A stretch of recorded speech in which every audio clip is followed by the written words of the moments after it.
The Infectious Madness of Dr. Dekker is a murder mystery full-motion video game, or FMV.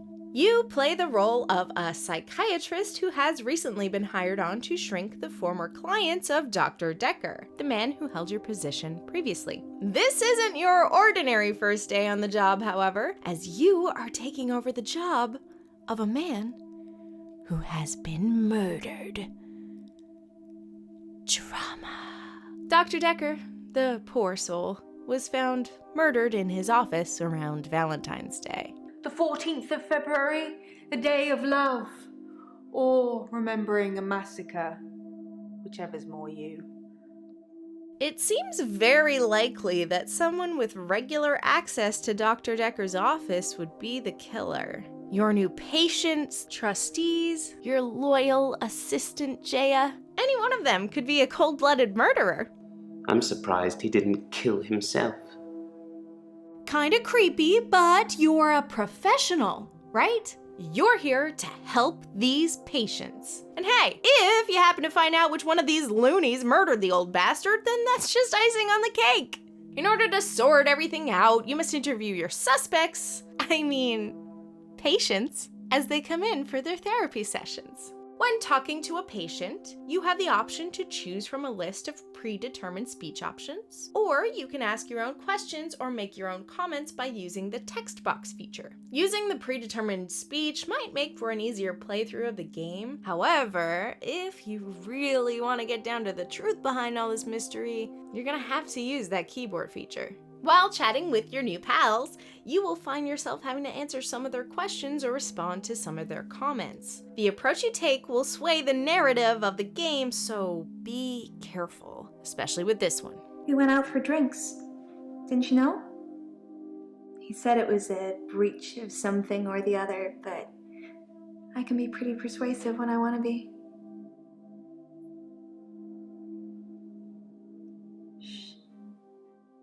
You will also notice that as you play, things start to get a little strange. Did that glass just float? Oh my god, did you see that shadow? Is it just me? And why do all of my patients seem to suffer from delusions of supernatural powers? Maybe these people aren't as crazy as I first thought. Or maybe I've just been infected by the madness. Woo!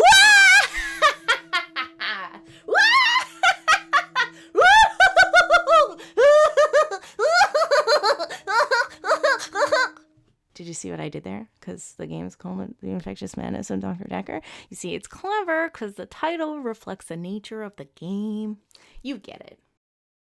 So, now that you have the gist of the game, why would you play it? The Infectious Madness of Dr. Dekker has a lot going for it, with multiple endings, Lovecraftian themes, and supernatural elements that will keep you guessing throughout your entire playthrough. Not to mention the fact that the murderer changes every time that you play, so it retains its mystery with repeat playthroughs. One of my favorite things about this game is the setting. A psychiatrist's office is the perfect place to set your psychological horror FMV game. It makes sense for everything to take place in the one location, with the actors talking one-on-one to you, the camera. And there is nothing sexier to an actor than screen time. Give me a juicy 8-line monologue any day of the week. Thank you. I think that because these actors get to work by themselves, they have more opportunity to play around with and flesh out their characters. The acting in this game is phenomenal. The characters are so well written and dynamic that you can effortlessly suspend your disbelief and think that these are real people. Real messed up people, but real people. Bianca Beckles-Rose, who plays Jaya, is a personal favorite of mine, but honestly, every single actor brought their A-game to these performances, and I cannot stress that enough. I made you something. A little thank you for being so nice. I particularly like their physicality. For example, Mariana is a very free-spirited, seductive person. Her movements are very fluid and tend to play to her, shall we say, features? Let's say features. Bryce, on the other hand, is very anxious and insecure. He keeps his body closed off and tight to himself, and he tends to fidget or play with his hands. Honestly, just looking at the transition scenes will give you a basic understanding of these characters. Without any dialogue at all, you can decipher that Jaya is confident or that Claire is powerful. That's art, dude. During my playthrough, I have learned that I want a restraining order against Claire. I would like Bryce to stop undressing me with his eyes. I want Jaya to come Marie Kondo my house.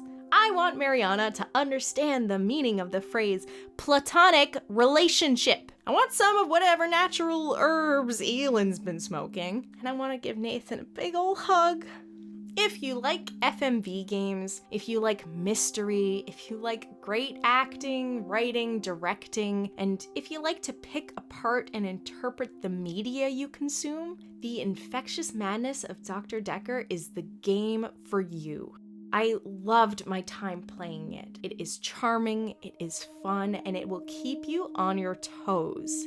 If you're still not convinced but would like a taste of the game, the Dr. Dekker team put together a live version that was performed on Twitch. Here, you met a new patient of Dr. Dekker, Eve. It was up to you as the Twitch viewer to help her with her problems. If you want to watch a recording of the stream, I'm going to post a link to it in the description box. It is definitely worth your time, such an innovative way to use Twitch. It was really cool. I can't wait to see what's next for Devecchi Studios. If it's anything like Dr. Dekker, I'm sure we're gonna be in for a treat.